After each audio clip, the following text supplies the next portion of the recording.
वह आदमी यह देखकर हैरान रह गया कि वेटर खाना परोसने के लिए प्लेटें उठाने में संघर्ष कर रहे थे और डिश के हिस्से बहुत छोटे थे। चावल भी बस कुछ दाने ही थे।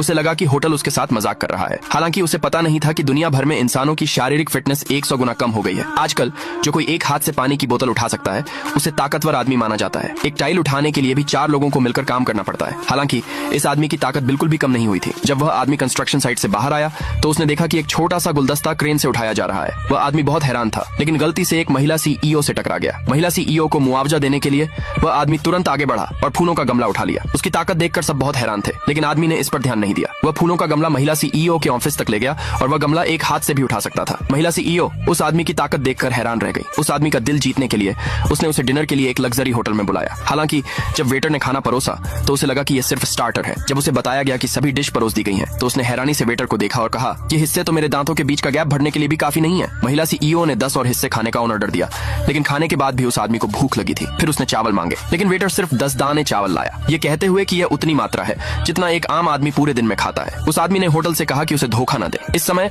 होटल मैनेजर को स्थिति समझ में आई। मैनेजर को लगा कि वह आदमी शेखी बघार रहा है, इसलिए उसने उस आदमी को एक शर्त लगाने का प्रस्ताव दिया। वेटर से चावल का पूरा बर्तन लाने को कहा और कहा कि अगर वह आदमी इसे खत्म कर देगा तो बिल माफ कर दिया जाएगा। उस आदमी ने शर्त मान ली और आसानी से चावल का पूरा बर्तन खा लिया। सबकी हैरान आंखों के सामने उसने अपना मुंह पोंछा और कहा, आखिरकार मेरा पेट आधा भर गया है। इससे वहां मौजूद सभी लोग हैरान रह गए। मैनेजर ने तुरंत उस आदमी से दया की भीख मांगी, ये कहते हुए कि वह इतना पैसा नहीं दे सकता। उसके बगल में बैठी महिला सीईओ ने मैनेजर को भगा दिया। फिर उस आदमी को हरक्यूलिस प्रतियोगिता में हिस्सा लेने के लिए इनवाइट किया। दूसरे पार्ट के लिए कमेंट में यस लिखे।